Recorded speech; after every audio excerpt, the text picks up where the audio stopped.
시청자 여러분, 안녕하십니까? 2026년 4월 30일 목요일 글로벌 인사이트 시작합니다. 전 세계가 자국 우선주의와 지정학적 봉쇄 속에서도 새로운 경제 돌파구를 찾기 위해 치열하게 움직이고 있습니다. 오늘도 복잡한 국제 정세의 실타래를 풀어주실 박 작가님, 어서 오세요. 네, 반갑습니다.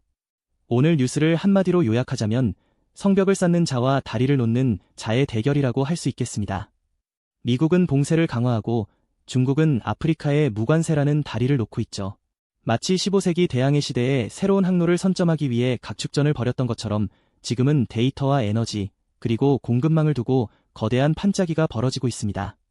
그 안에서 한국과 일본은 어떤 생존 전략을 구사하고 있는지 역사의 거울을 비춰 오늘을 심층 분석해 보겠습니다. 첫 소식은 한국입니다.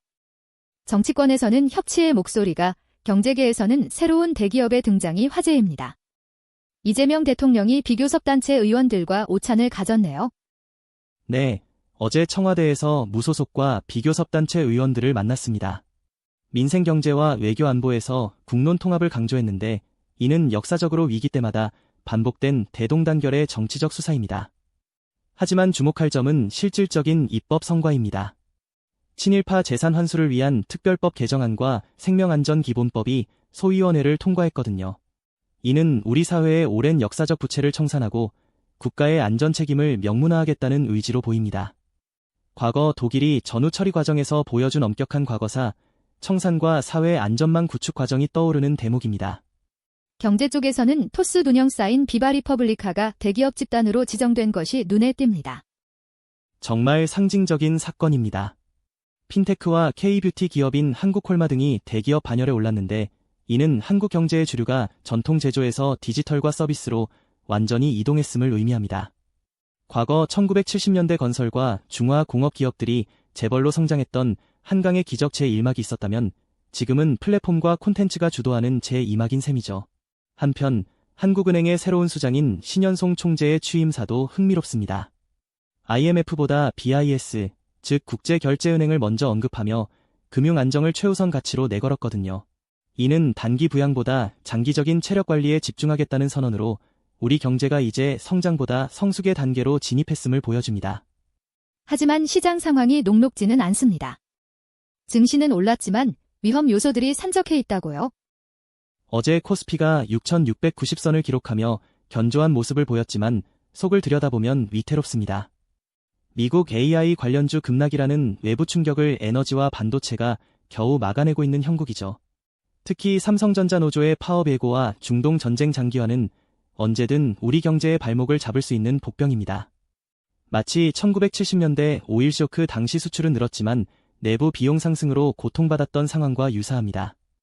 정부가 재난 안전 시스템을 국민안전 24로 일원화하며 이기 대응력을 높이는 것도 이러한 불확실한 시대의 생존 본능이 작용한 것이라 볼 수 있습니다. 다음은 미국입니다. 도널드 트럼프 대통령이 이란을 향해 아주 강한 압박 카드를 꺼내 들었습니다. 네, 트럼프 대통령이 이란 항구에 대한 장기 봉쇄 계획을 발표했습니다. 착한 사람은 더 이상 없다는 특유의 거친 표현을 쓰면서 이란이 현명해져야 한다고 경고했죠. 이는 19세기 영국이 구사했던 포위 전략과 닮아 있습니다. 직접적인 전쟁보다는 상대의 숨통을 조여 스스로 무너지게 하겠다는 계산이죠. 반면 영국 찰스 3세 국왕과는 화기애애한 분위기를 연출하며 앵글로색슨 동맹의 견고함을 과시했습니다. 밖으로는 적을 고립시키고 안으로는 동맹을 다지는 전형적인 트럼프식 외교술입니다. 내부적으로는 감시 프로그램 연장과 금리 동결 소식도 있네요. 해외 정보감시법 702조가 하원을 통과했습니다. 영장 없이 정보를 수집할 수 있는 논란의 법안인데 국가 안보를 이유로 개인의 자유를 일정 부분 희생시킨 셈입니다.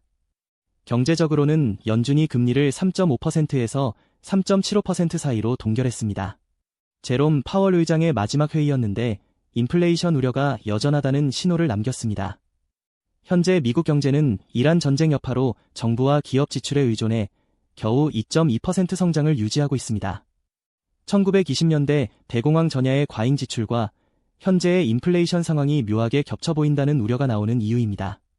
사회적인 뉴스도 좀 전해주시죠. 투표권과 관련된 판결이 나왔다고요? 대법원이 루이지애나주의 흑인 다수 선거구를 무효화했습니다. 이는 투표권법의 차별 방지 정신을 약화시킨다는 비판이 거셉니다. 인종 갈등이라는 미국의 고질적인 상처가 다시 자극받고 있는 거죠. 한편 플로리다와 텍사스 등 남부 지역은 자연재해로 신음하고 있습니다. 겨울 폭풍과 심각한 폭풍 피해로 농업 비상사태가 선포됐습니다. 거대 담론의 정치와 먹고 사는 문재인 민생 사이의 괴리가 커지고 있는데 워싱턴에서 열린 포일리 아웃라웃 전국대회에서 시를 읊은 고등학생들의 모습이 이 혼란스러운 미국 사회의 작은 위안이 되고 있다는 소식이 참 아이러니합니다. 중국으로 가보겠습니다. 중국이 아프리카를 향해 파격적인 구애를 펼치고 있습니다. 네, 5월 1일부터 신세계 아프리카 수교국에 대해 전면 무관세를 시행합니다. 이건 정말 엄청난 결정입니다. 과거 청나라 시절 조공무역을 떠올리게 할 만큼 중국이 시혜적인 태도를 보이고 있는데 실질적으로는 아프리카라는 거대 시장과 자원을 선점하려는 전략적 포석입니다. 왕이 외교부장이 유엔 총회의장과 호주 외교장관을 잇따라 만나 다자주의를 강조한 것도 같은 맥락입니다. 미국의 봉쇄에 맞서 중국은 연대라는 이름의 세력 확장을 꾀하고 있는 것이죠. 특히 대만 문제에 대해 유엔 결의를 강조하며 배타적 권리를 주장하는 모습은 기술 패권만큼이나 영토 주권에 대한 집념이 강함을 보여줍니다. 하지만 중국 내부의 경제 지표는 조금 우려 섞인 신호를 보내고 있습니다. 4월 제조업 PMI가 50.1로 하락할 것으로 예상됩니다. 이란 전쟁으로 인한 원자재 비용 상승이 공장 가동을 둔화시킨 결과죠. 다행히 6대 은행의 1분기 실적은 두 자릿수 성장을 기록하며 버티고 있지만 개인 주택대출은 전년 대비 3.1%나 감소했습니다. 부동산 시장의 불씨가 완전히 살아나지 않았다는 증거입니다. 시진핑 총서기가 최근 자연재해 예방과 안전을 강조한 것도 경제 성장이 둔화되는 시기에 사회적 혼란을 막으려는 내부 통제 강화의 일환으로 풀이됩니다. 기술 분야에서의 자신감은 여전해 보이는데요. 공업정보화부 발표를 보면 소프트웨어 산업 매출이 15조 위안을 넘었습니다. 특히 퉁이채넌이나 후니안 같은 AI 모델이 세계 선두권이라는 자부심이 대단합니다. 5월에 열릴 인터넷 문명대회도 인공지능 신기술의 규범과 발전을 동시에 다룰 예정이고요. 이는 19세기 말 서구 열강이 전신기를 통해 제국을 관리했듯 중국은 인공지능을 통해 디지털 제국의 질서를 세우겠다는 의지로 보입니다. 다만 주강 유역의 홍수 같은 자연재해가 변수로 떠오르고 있어 기술의 승리가 자연의 도전을 어떻게 극복할지가 관건입니다. 일본 소식입니다. 니케이 지수 6만엔 돌파라는 기록적인 호황 속에서 외교적으로도 큰 진전이 있었다고요? 네, 일본 열도가 들썩이고 있습니다. 사상 처음으로 6만엔을 넘어선 주가는 일본 기업들의 부활을 알리는 신호탄이죠. 하지만 더 놀라운 건 호르무즈 해협 소식입니다. 일본 유조선 이데미츠마루가 통항료를 내지 않고 해협을 무사히 통과해 일본으로 향하고 있습니다. 트럼프의 봉쇄령 이후 일본 선박이 해협을 뚫은 첫 사례인데 일본 정부가 이란과 물밑 협상을 성공시킨 결과입니다. 이는 1905년 러일 전쟁 당시 도고 헤이아치로 제도기 스시마 해전에서 승리하며 제해권을 장악했던 것과는 다른 방식의 외교적 제해권 확보라고 볼 수 있습니다.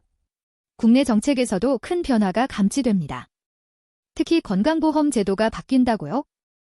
중의원에서 건강보험법 개정안이 통과됐습니다.